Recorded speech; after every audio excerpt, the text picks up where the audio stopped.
Hello, everybody, and welcome back to IntyCenter for our last whip around FODEUSS before we get to the All-Star break. Now, we're going to start with Julio Franco, who gets a one-out single in the first inning off of Bullet Joe Rogan. He was removed from the base paths on a ground into double play by Babe Herman, and that would be the only hit allowed by Rogan in an absolutely dominant effort. Rogan does walk three batters and allows a run to score on an error by himself in the eighth inning. That mars an otherwise great start. Josh Gibson homers, and the Gales roll the Surfers 7-1 in that nautical throwdown. Rogan wasn't the only starting pitcher with a one in the hits allowed column on that day. Kenny Lofton got a two-out single off Hal Newhouser in the bottom of the third, the only hit Newhouser allows. This one much closer, as a first inning RBI triple from Juan Soto was the only run of the game. Newhouser doesn't quite get the complete game as Emmanuel Clase works a 1-2-3 ninth, throws down the ball players 1-0 behind 16 strikeouts from Newhouser. Throws and ball players found themselves in another tight battle, tied at 1 heading into the ninth. In the top of the ninth, Frank home run Baker. He doesn't homer, but he does get a two-run double, and then he scores on an RBI single from Arky Vaughn. That puts Game of Throws up 4-1. But Howie Kendrick would try to spark the home team with a leadoff double, and newcomer Kenny Lofton would get a one-out, two-run homer to cut the lead to 4-3. But Emmanuel Clase would come on. He'd strike out Cesar Tovar and get Oscar Charleston to ground out to short, and that's going to give Throws that 4-3 win. Hey, speaking of newcomers from trades and drama, George Brett hit a solo homer in the top of the fourth. That was the only run in the game between Atlanta Autumn and Stone Temple Seattle Pilots. The Pilots survive an injury to Dave Brown in the first inning, a rain delay in the sixth inning, and a hard luck loss effort by Mort Cooper, who goes 8 innings, give up 5 hits. They get the 1-0 win despite all of that. Now, the Birmingham Shaq Barons took a 2-1 lead with a 2-run top of the sixth inning, only to have the Bandwagoners score 3 in the bottom of the inning to take the lead back in their series finale. In the eighth, Ted Williams delivers a one-out RBI single that brings the Barons to within 4-3, but Pete Browning would hit into an inning-ending 6-4-3 double play. John Smoltz would slam the door, setting the Barons down in order to get the save and the 4-3 win for the home team. And then we had a pinch hit RBI double from Ty Cobb in the eighth inning. That breaks a 3-3 tie between Amazings and City of Ostenard.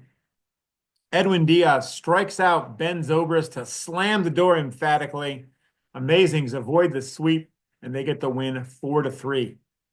Now, Toad Ramsey, he tossed 148 pitches and fell 1 out short of a complete game.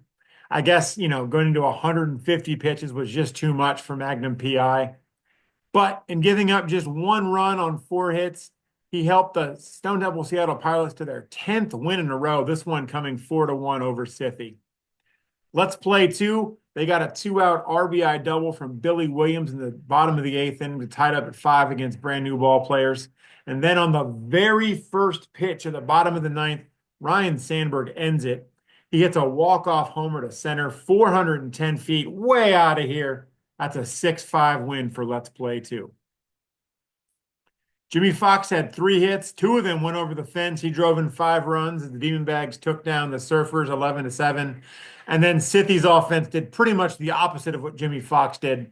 They got just 1 hit off Dazzy Vance, who was spectacular for the Pilots. Vance walked a pair, struck out 14, and the Pilots rolled to a 6-0 win. And hey, let's check out all the games on the final day for this set and see who's going to head into the All-Star break with some momentum by winning their final games. First up, we know that every City Bandwagoners will head into the break with some momentum. They survive a late rally from the Gales of November. It was 9-4 for the Bandwagoners heading into the ninth, but the visitors score 3 runs and had the tying run at the plate, only for Tris Speaker to end the game by bouncing into a 6-4-3 double play. Now, behind a 3-homer day from Larry Walker, performance enhancers head into the break with a win over Bleach They win that one with a score of 13-9. It took 14 innings in this one, but a solo homer from Jose Canseco and a one-pitch save from Willie Hernandez. That makes Reseda a 3-2 winner over Birmingham as they head into the break. A 2-run double from Adley Rutschman caps a 3-run eighth inning. Brand new ball players head into the break with a 7-5 win over Let's Play 2. Atlanta absolutely clobbered Albuquerque 9-2 to win their first half finale. The Demon Bags, they got homers from Cleveland's own Big Ed Delahunty, from Ken Griffey Jr., and from Jocko Milligan. They beat San Diego 9-1 behind a great start from Corbin Burns. And with an 8-3 win over Amazings, Game of Throws takes a 7-game winning streak into the break, and maybe, just maybe, they're back in the thick of the playoff race.